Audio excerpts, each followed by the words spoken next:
এখানে কোনো ব্যথার ওষুধ, ইনজেকশন, সার্জারি দেওয়া হয়েছে না। নো। আসসালামু আলাইকুম প্রিয় দর্শক, উনি সাউথ কোরিয়া থেকে আসছেন। সাউথ কোরিয়া অনেক উন্নত দেশ। আমার সৌভাগ্য হয়ে গেছিলাম সাউথ কোরিয়া, সেই ক্যাপিটাল থেকে, সিউল থেকে বোসান, ওই যে গাড়ি কেসা Hyundai heavy metal industry visit করতে গেছিলাম। খুব ভালো, খুব সুন্দর। উনি আসছেন, ওনার সমস্যা ছিল উনি হাঁটু ভাঁজ করতে কষ্ট হইতো, হাঁটু ভাঁজ করতে পারতেন না। সাউথ কোরিয়াতে দেখাইছেন, ইনজেকশন দিয়েছেন, উনি আর ওষুধপাতি চান নাই, ওখানে ভালো হন নাই, চলে আসছেন শশীতে। শশীতে আসার পরে ট্রিটমেন্ট নেওয়ার পরে এখন দেখেন হাঁটু ভাঁজ করা যাচ্ছে।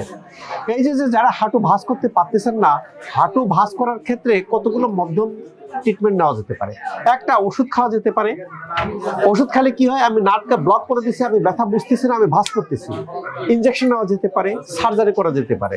বাট শশীতে ওষুধও দেয় না, ইনজেকশনও দেয় না, সার্জারি দেয় না, ভিতর থেকে ভালো করায়। ট্রিটমেন্ট নেওয়ার পরে এখানে কোনো ব্যথার ওষুধ, ইনজেকশন, সার্জারি দেওয়া হয়েছে না। নো। এটা ভিতর থেকে ভালো করা হয়। এই ভালো করার ক্ষেত্রে অনেক রকম পদ্ধতি, লাইফস্টাইল, আকুপাঞ্চার, অনেক রকম ইন্টিগ্রেটেড সিস্টেমে ট্রিটমেন্ট দেওয়া হয়। আমাদের দেখেন যে মালয়েশিয়া থেকে, সিঙ্গাপুর থেকে, আমেরিকা থেকে, লন্ডন থেকে, সাউথ কোরিয়া থেকে, অস্ট্রেলিয়া থেকে, বিভিন্ন দেশ থেকে আসতেছেন। কেন এখানে আসতেছেন?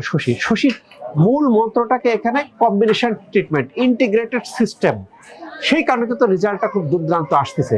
এবং যারা এরকম হাঁটু ভাঁজ করতে পারেন না, বা ভাঁজ করতে কষ্ট হয়, বা চেয়ারে বসে নামাজ পড়েন, টুলে বসে নামাজ পড়েন, বিছানায় বসে নামাজ পড়েন, চেয়ারে বসে টেবিলে সিজদা দেন, সবই আল্লাহর রহমতে ভালো হয়। কারো সময় বেশি লাগে, কারো কম লাগে। যারা এই যেহেতু জটিলতায় ভুগতেছেন, ওয়েলকাম টু শশী। বিভিন্ন জায়গায় ট্রিটমেন্ট নিয়ে কাঙ্ক্ষিত ফলাফল হচ্ছে না শশী, বাট শশীতে আসতে হবে, একটু টাইম দিতে হবে। কেন কারো ক্ষেত্রে ডিজেনারেটিভ চেঞ্জ, ক্ষয়টা এত বেশি হয়ে যায়, সেটা পূরণ করতে সময় লাগে। আল্লাহ তাআলা আমাদের সবাইকে ভালো রাখুক এই প্রত্যাশায় আমি ডাক্তার শহীদুল ইসলাম।